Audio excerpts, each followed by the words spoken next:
ज्ञानी महामुनि विश्वामित्र जी की कहानी सुनाता हूँ। वन में शुभ आश्रम पवित्र स्थान जानकर बसते थे। वहाँ वे मुनि जप यज्ञ और योग करते थे, परंतु मारीच और सुबाहु से बहुत डरते थे। यज्ञ देखते ही राक्षस दौड़ पड़ते थे और उपद्रव मचाते थे, जिससे मुनि बहुत दुख पाते थे। गादी के पुत्र विश्वामित्र जी के मन में चिंता छा गई। ये पापी राक्षस भगवान के मारे बिना न मरेंगे। तब श्रेष्ठ मुनि ने मन में विचार किया कि प्रभु ने पृथ्वी का भार हरने के लिए अवतार लिए हैं। इसी बहाने जाकर मैं उनके चरणों का दर्शन करूंगा और विनती करके दोनों भाइयों को ले आऊंगा। अहो, जो ज्ञान वैराग और सब गुणों के धाम है, उन प्रभु को मैं नेत्र भर कर देखूंगा। बहुत प्रकार से मनोरथ करते हुए जाने में देर नहीं लगी। सरयू के जल में स्नान करके वे राजा के दरवाजे पर पहुंचे। राजा ने जब मुनि का आना सुना, तब वे ब्राह्मणों के समाज को साथ लेकर मिलने गए और दंडवत करके मुनि का सम्मान करते हुए उन्हें लाकर अपने आसन पर बैठाया। चरणों को धोकर बहुत पूजा की और कहा, मेरे समान धन्य आज दूसरा कोई नहीं। फिर अनेक प्रकार के भोजन करवाए, जिससे श्रेष्ठ मुनि ने अपने मन में बहुत ही हर्ष प्राप्त किया। फिर राजा ने चारों पुत्रों को मुनि के चरणों में डाल दिया, उनसे प्रणाम करवाया।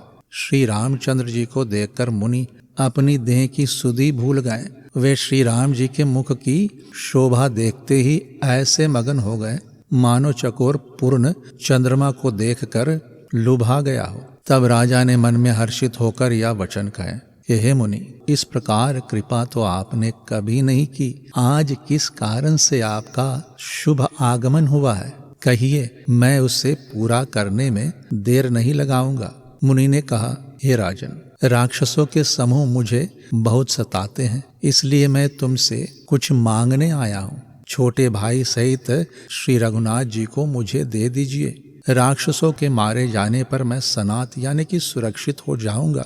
हे राजन, प्रसन्न मन से इनको दो, मोह और ज्ञान को छोड़ दो। हे स्वामी, इससे तुमको धर्म और सुयश की प्राप्ति होगी और इनका परम कल्याण होगा। इस अत्यंत अप्रिय वाणी को सुनकर राजा का हृदय कांप उठा और उनके मुख की कांति फीकी पड़ गई। राजा ने कहा, हे ब्राह्मण, मैंने चौथे पन में 4 पुत्र पाए, आपने विचार कर बात नहीं की है। हे मुनि, आप पृथ्वी, गौ, धन और खजाने मांग लीजिए, मैं आज बड़े हर्ष के साथ अपना सर्वस्व दे दूंगा। देह और प्राण से अधिक प्यारा कुछ भी नहीं होता, मैं उसे भी एक पल में दे दूंगा। सभी पुत्र मुझे प्राणों के समान प्यारे हैं, उनमें भी हे प्रभु, राम को तो किसी प्रकार भी देते नहीं बनता। कहाँ अत्यंत डरावने और क्रूर राक्षस और कहाँ परम किशोर अवस्था के मेरे सुंदर पुत्र।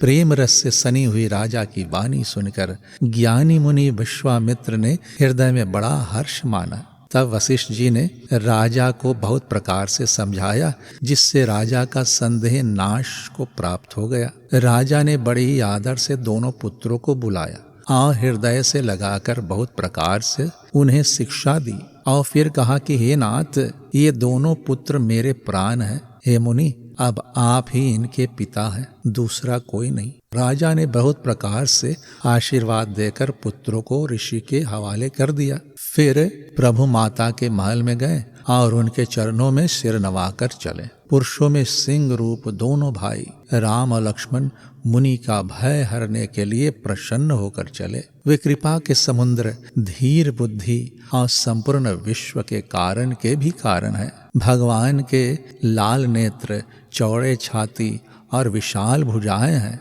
नील कमल और तमाल के वृक्ष के तरह श्याम शरीर है। कमर में पीतांबर पहने और सुंदर तरकस कसे हुए हैं। दोनों हाथों में क्रमशः सुंदर धनुष और बाण है। श्याम और गौर वर्ण के दोनों भाई परम सुंदर है। विश्वामित्र जी को महान निधि प्राप्त हो गई। वे सोचने लगे, मैं जान गया कि प्रभु ब्राह्मणों के भक्त हैं। मेरे लिए भगवान ने अपने पिता को भी छोड़ दिया है। मार्ग में चलते हुए मुनि ने ताड़का को दिखलाया। शब्द सुनते ही वह क्रोध कर दौड़ी। श्री राम ने एक ही बाण से उसके प्राण हर लिए और दीन जानकर उसको निज पद यानी कि अपने दिव्य स्वरूप दिया। तब ऋषि विश्वामित्र ने प्रभु को मन में विद्या का भंडार समझते हुए भी लीला को पूर्ण करने के लिए ऐसी विद्या दी जिससे भूख प्यास ना लगे और शरीर में अतुलित बल और तेज का प्रकाश हो। सब अस्त्र शस्त्र समर्पण करके मुनि प्रभु श्री राम जी को अपने आश्रम में ले आए और उन्हें परम हित जानकर भक्ति पूर्वक कंदमूल और फल का भोजन कराया।